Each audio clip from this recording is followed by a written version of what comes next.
My name is Elizabeth, but everyone in my family has always called me Betty.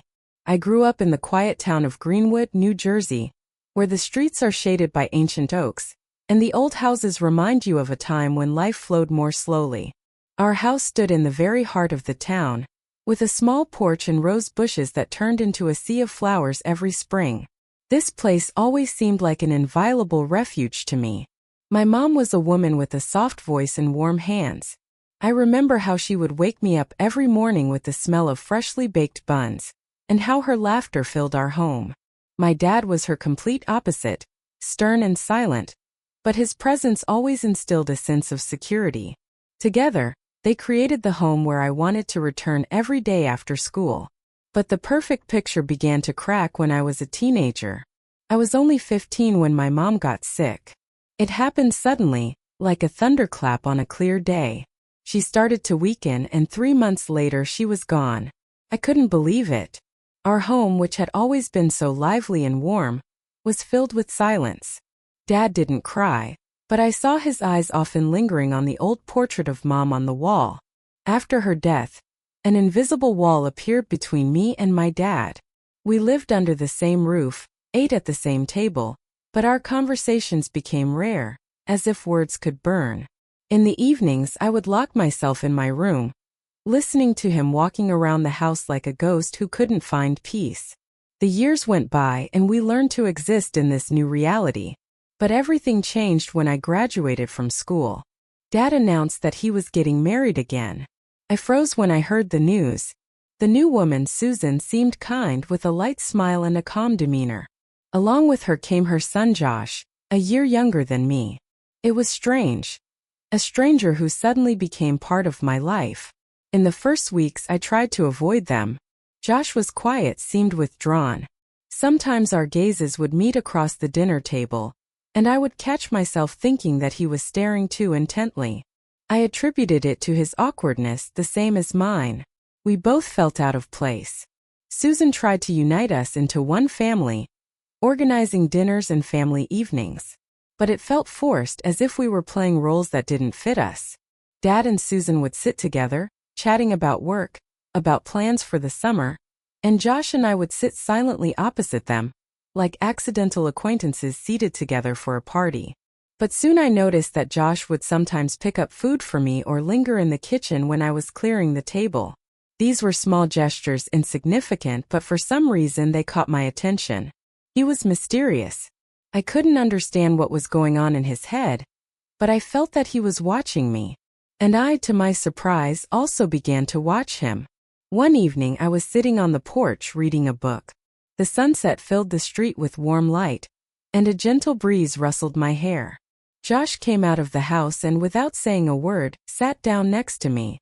We sat in silence, listening to the crickets beginning their evening song. I tried to focus on the pages, but the feeling of his presence made me nervous. "It's beautiful tonight, isn't it?" He finally broke the silence. I nodded, not looking up. But his voice stayed in my head long after he returned to the house. That's when I first caught myself thinking something that scared me. Why did I feel his presence so acutely? Why did I want him to stay longer? These were silly questions, and I tried to push them out of my head. But the more I tried, the stronger they came back. These little things began to form a picture that I was afraid to see. We weren't brother and sister, at least not by blood, but we lived under the same roof, and the boundaries between us should have been clear. However, the more I tried to maintain these boundaries, the more complicated they became. At that moment, I couldn't imagine what awaited us, how far it would go. But deep down, I already felt that the story I was afraid to write had begun. Life in our house resembled a fragile balance. During the day, everything went as usual: studies, chores, conversations at the dinner table. But with the onset of evening, the atmosphere changed. I began to notice Josh more and more. His presence was quiet but insistent, as if he was always in the corner of my vision. This bothered me, although I couldn't understand why. One day, when I returned home from university, there was no one in the house. I entered the living room and found Josh on the couch with his laptop. He was sitting relaxed, his hair slightly tousled, his gaze distant. I froze for a moment in the doorway before he noticed me. "Hi," he said, closing his laptop.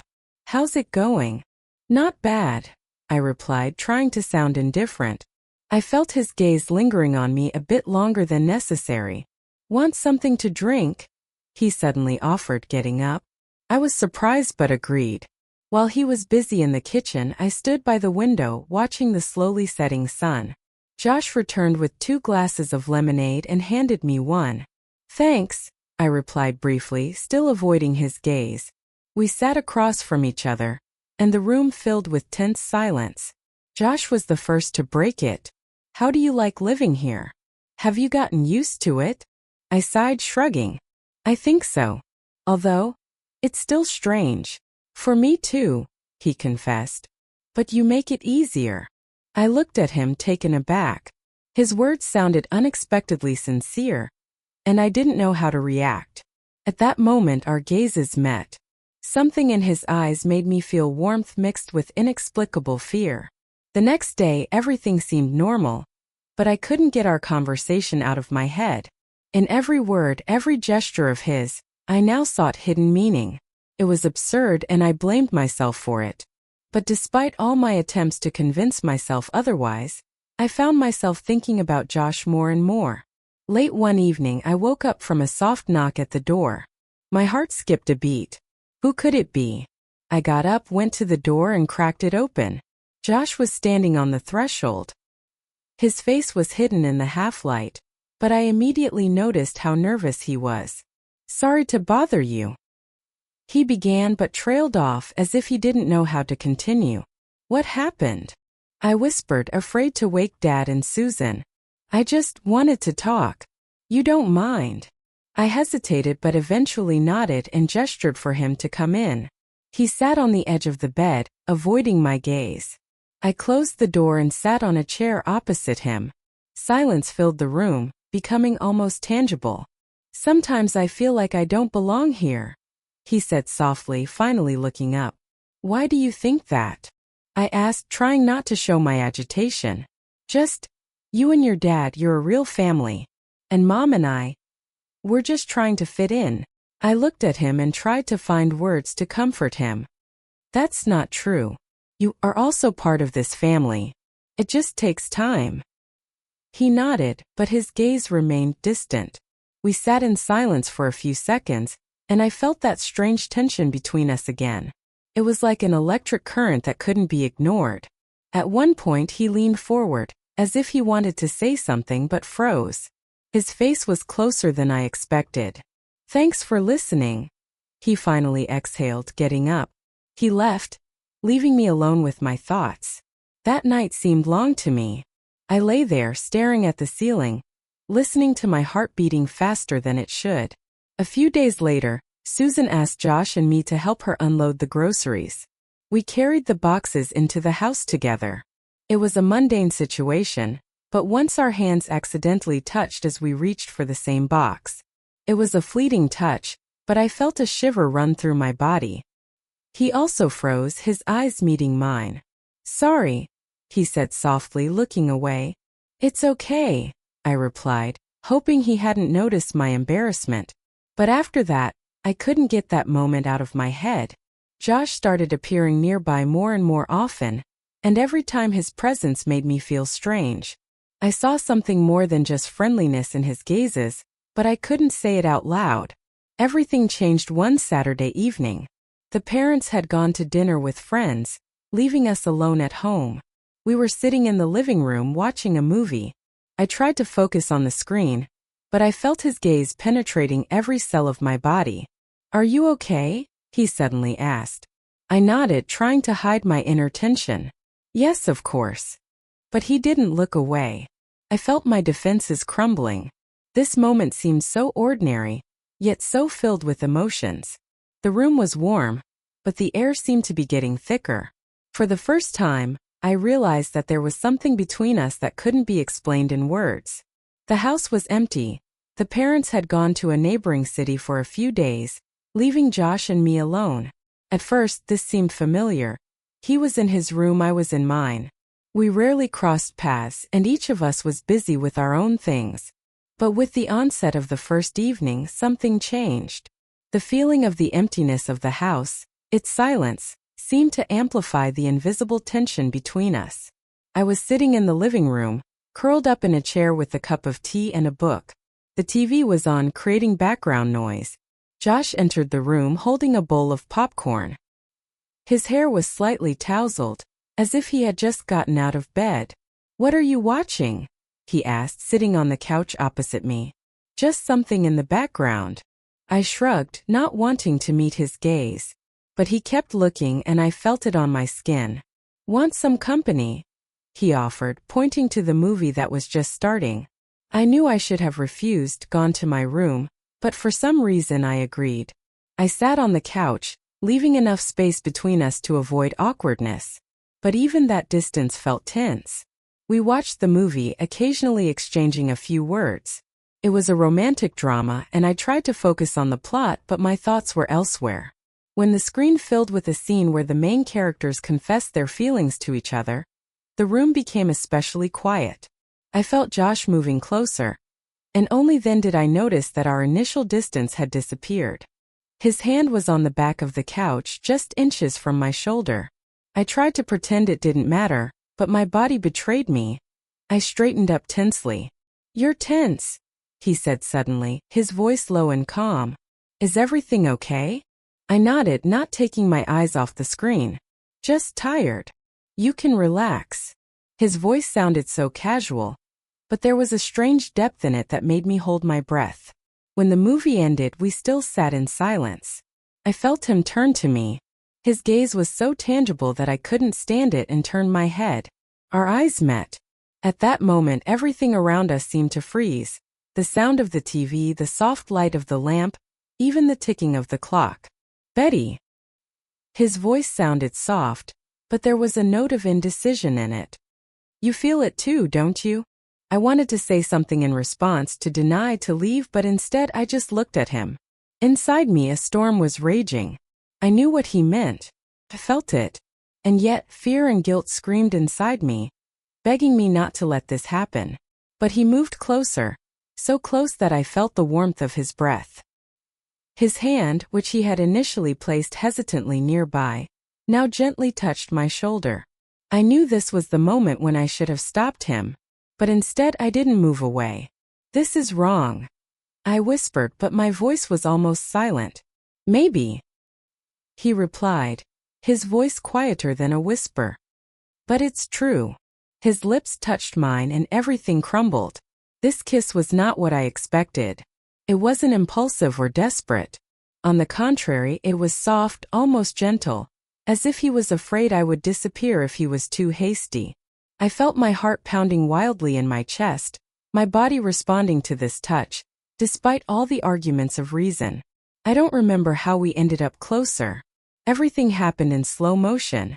His fingers slid across my cheek, leaving a trail of warmth. I felt him carefully tucking a strand of hair behind my ear. His gaze so deep that I almost drowned in it. When his hand rested on mine, I realized I couldn't resist anymore. Our movements were unhurried, as if we were afraid to break the fragility of the moment. I felt him slowly leading me, as if giving me a chance to stop. But I didn't stop. Everything around us seemed to disappear. Only the dim light of the lamp illuminated us, making the shadows long and mysterious. His lips slid across my skin, leaving a trail of heat. I closed my eyes, surrendering to the moment. It was as if every touch spoke what couldn't be expressed in words. This wasn't a storm. It wasn't an explosion. It was like a gentle stream that slowly and inevitably carried me away. His movements were careful but insistent, as if he were reading every emotion of mine.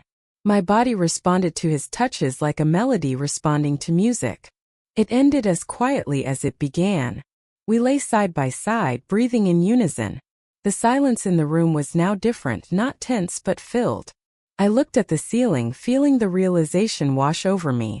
We had crossed a line that couldn't be uncrossed. That night became a turning point. I knew what I had done, but instead of feeling guilty, I felt a strange calm, as if it was inevitable. But along with that calm came fear. What would happen next? How could we live with this when the house was filled with the voices of our parents again? The morning after that night came too quickly. The sun's rays filtering through the curtains were too bright, as if trying to illuminate everything that had happened. I lay on my back, not moving, afraid to open my eyes. Everything around seemed the same. The same cozy couch, the same sounds of birds outside the window. But inside me, everything had changed. Josh was already gone, leaving an empty space and silence that pressed on me more than any argument. My head was filled with thoughts I couldn't organize. What had we done? Why did I allow it? But deep down, I knew I regretted not what had happened, but the consequences that could destroy everything around us. When the parents returned home, the house was filled with sounds again. Dad and Susan discussed the trip, unpacked things, and I sat at the dinner table trying to seem calm. Josh, on the other hand, looked absolutely calm.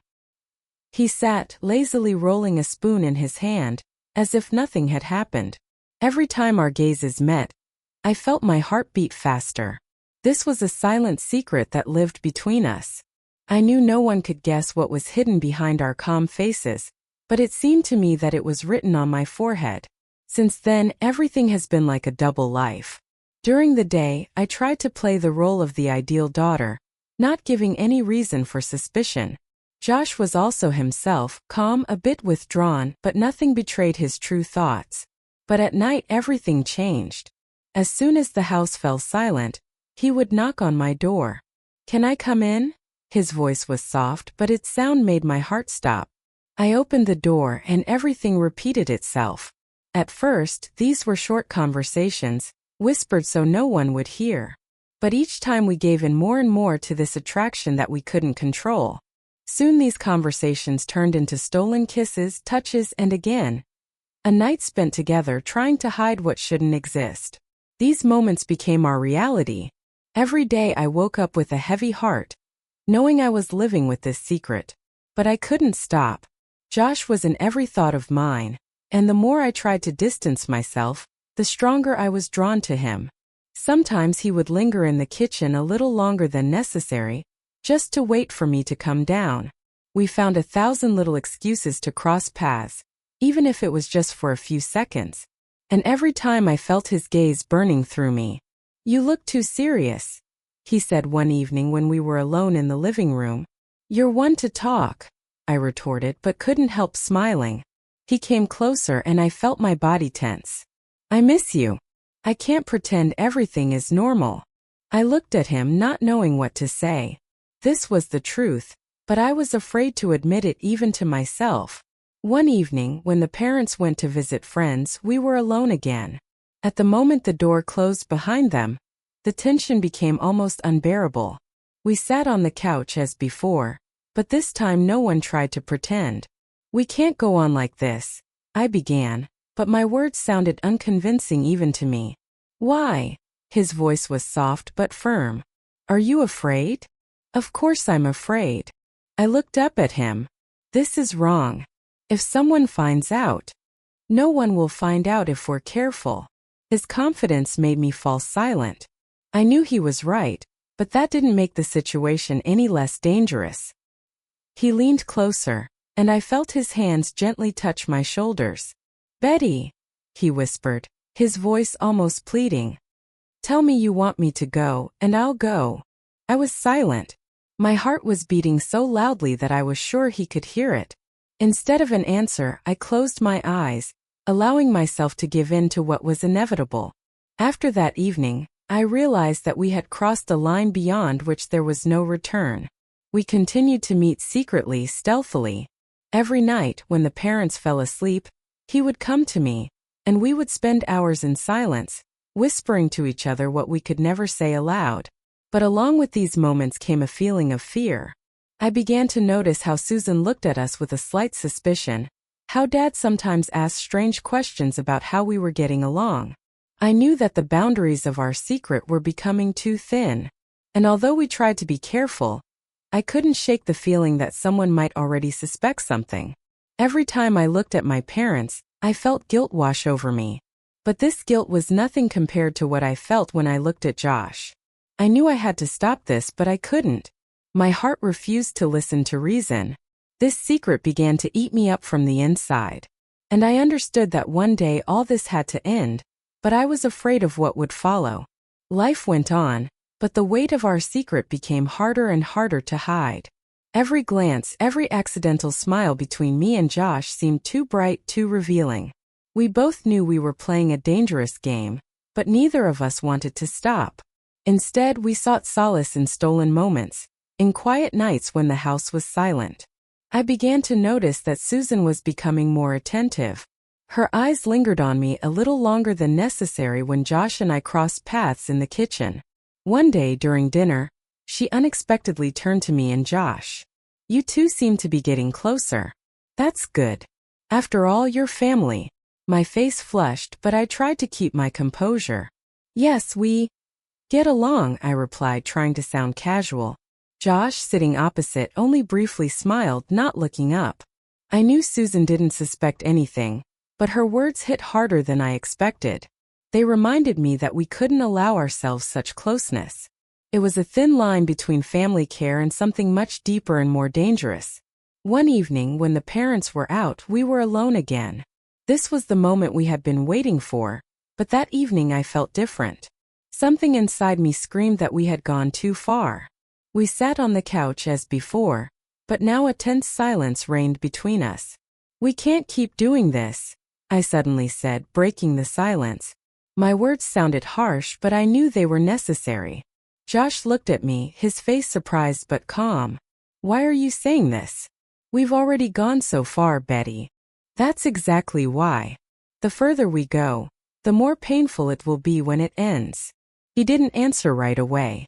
His gaze was heavy, filled with emotions he couldn't express in words.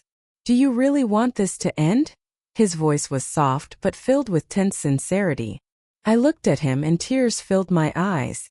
I wanted to say yes, but the words stuck in my throat. Instead, I silently shook my head. The next day, the tension between us became unbearable. I tried to avoid him, locking myself in my room or leaving the house. But he didn't leave me alone. In the evening, he knocked on my bedroom door.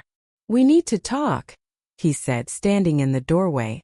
I didn't want this conversation, but I knew it was inevitable. I opened the door, and he came in, closing it behind him. His face was serious, but there was something in his eyes that I couldn't ignore. "I know this is hard," he began, "but I can't pretend this means nothing." "Josh, we can't keep living like this," I interrupted. "This is wrong. We're deceiving everyone around us, deceiving ourselves. Do you think I don't understand that?" He raised his voice, and I saw emotions bursting out. "I know this is wrong, but I can't just stop what I feel." His words hit me harder than I expected. I knew he was right. This feeling couldn't just be turned off like a switch. It was too strong, too deep. But at that moment, there was a knock at the door. "Dad."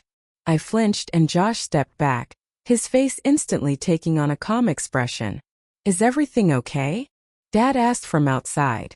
"Yes, Dad, everything's fine," I replied, trying to hide the tremor in my voice. When Dad left, Josh and I looked at each other, and I realized this was a sign. We were playing with fire, and it was only a matter of time before everything spun out of control. In the following days, I decided to distance myself from him.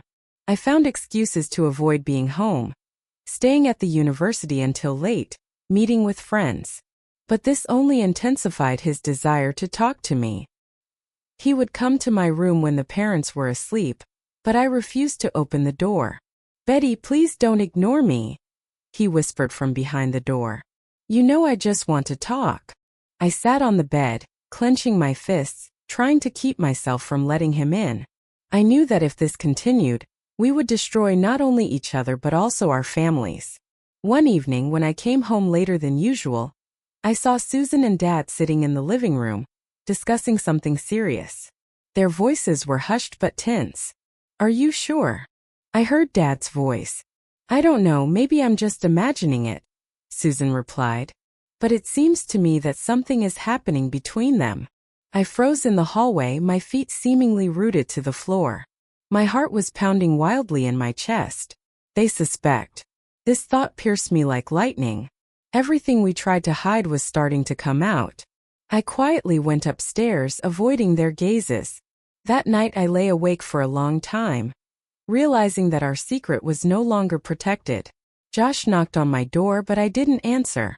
I knew I had to make a choice, but I couldn't decide. What would happen next? Could we continue, or was this the end? Everything around became shaky, as if reality could collapse at any moment. Josh and I continued to live under the same roof, but every glance, every word filled the air with tension. The secret we had so carefully hidden was becoming too heavy. We knew that someone might already suspect something, and I felt that this moment would come sooner or later. One morning over breakfast, Susan suddenly turned to me and Josh. "You two spend a lot of time together. That's good, of course. But it seems to me that something has changed between you. You've become strange." Her voice was calm, but there was a hidden sharpness in it. My heart skipped a beat. Josh looked up at Susan, then at me, and I noticed his jaw tense. "We just get along well," he replied calmly. "Is that bad?" Susan looked at us thoughtfully but said nothing more. However, her words sounded like a warning to me. I understood that we were already on the brink of being discovered. That evening I locked myself in my room, trying to come up with a way out of this situation. But instead of finding a solution, I only sank deeper into the chaos of my own thoughts. The feeling of being watched haunted me even when I was alone. Josh came as usual, but I couldn't open the door to him. The next day he caught me in the kitchen. The parents were not home, and I tried to avoid his gaze, focusing on a cup of coffee. "You're trying to distance yourself from me," he said, coming closer. "Because I have to," I replied, not turning around. "It's gone too far. I can't live with this anymore." "But you want it to continue," he said calmly, but his voice sounded like a challenge. I turned around and our gazes met. His eyes were filled with pain and determination. "This is wrong, Josh. We're destroying everything we have." "And what then? Have you thought about that?" "Yes, I have. And I don't care. I can't live pretending this never happened." His words hit me harder than I expected. I knew he was telling the truth, but I also knew that the truth could destroy everything we knew. At that moment, I realized I had to make a choice. The next day, I told Dad I wanted to live on campus. It was unexpected, but I knew I had to leave. I lied, saying I needed to focus on my studies, but in reality, I was just trying to save us both from the inevitable catastrophe. Josh said nothing when I told him about my decision. His face remained calm, but I saw the pain in his eyes. That night, he came to my room for the last time. "Do you really think running away will solve the problem?" he asked, his voice soft but filled with emotions. "I'm not running, Josh. I'm trying to save us. And our families. We can't keep going on as if this is normal." He nodded but said nothing more. We sat in silence, and it was the heaviest night of my life. When he left, I knew I had made the right decision, but that didn't make it any less painful. My life on campus became a different world. I immersed myself in my studies, made new friends, but Josh continued to live in my head. Sometimes he would write to me, but I would reply briefly, trying to keep my distance. I tried to move on, but part of me always returned to those moments when we were together. Over time, the pain dulled, but it didn't disappear. I met someone who gave me a sense of stability and confidence in myself. His name was Michael, and he was everything I had always wanted. Kind, reliable, and caring. We started dating, and gradually I began to think I could leave the past behind. A few years later, I returned home to visit Dad and Susan. Josh no longer lived with them. He had moved to another city. We hadn't spoken in over a year. When I sat in my old room, memories flooded back, but I tried to suppress them.